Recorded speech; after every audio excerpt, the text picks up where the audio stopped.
إنا لله وإنا إليه راجعون نولا بو دماني محمد عبد الله عيسى سينجوب waxaan isna qaarnay konton iyo 5 sano yaa laga joogaa intaan isna qaarnay 64kii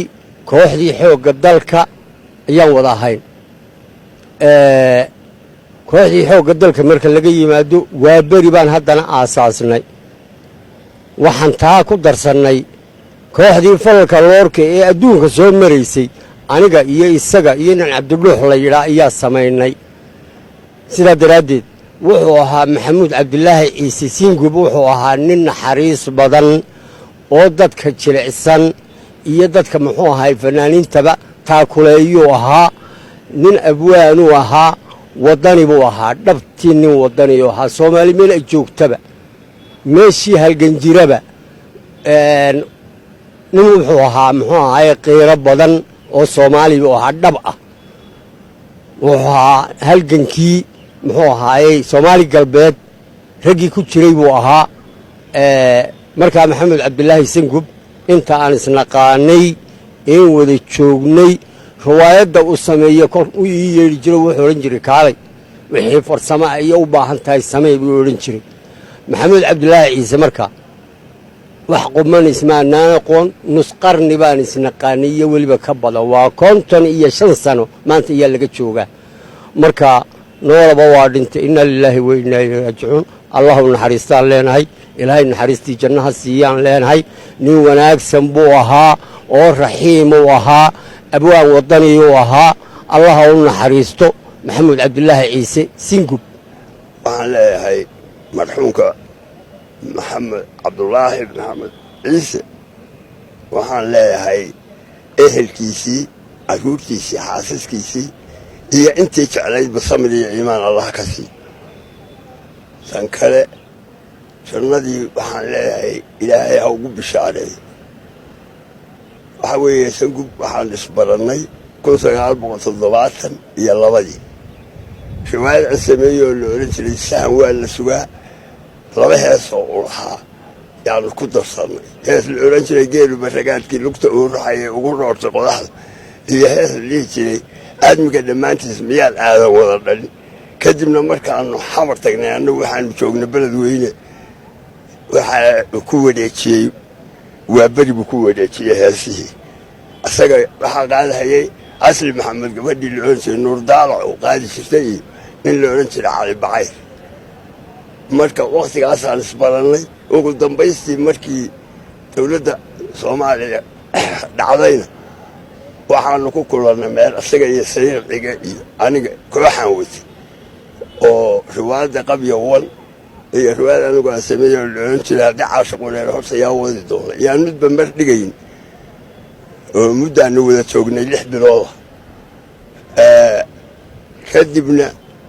waxa weeye qabya tu wuxuu ku sameeyey dibaddu ku sameeyey ee qabya wan bay ahayd marka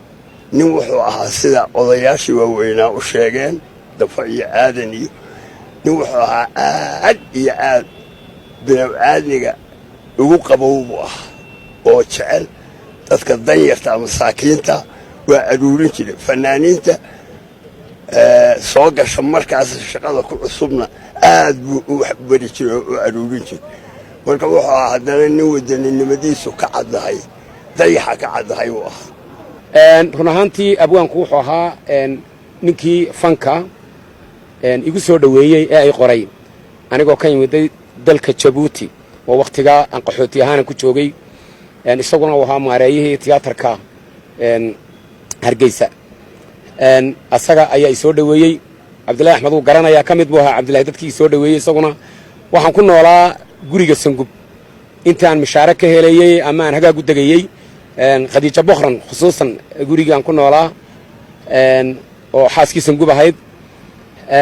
run ahaantii kolkii dambana de fankii ayuu igu soo dhoweeyey waxaan ku xasuustaa 88 heshiiskii dhex maray dawladdii Migista Xayla Maryan iyo dawladdii Soomaaliya waqtigaas oo heshiiskaasi lagu baabiinayay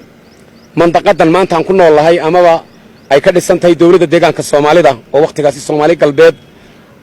sidii loo baabiin lahaa heshiiskii la galay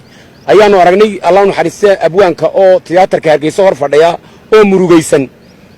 abwaankii waa lagu soo wada yaacay waxaan la weydiiyey maxaa ku helay maanta maalin ay iga daran tahay ma jirta buu yidhi sababta waa maxay waxa maanta la baabi'inayaa soomaali galbeed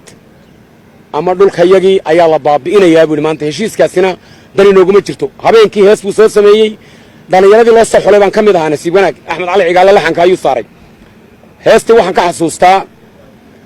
wallee raadka maandeeq rag lahaana kama hadho mana raacda niman dhaqan sumaddeeda raacsaa roob qariyi kuma do'o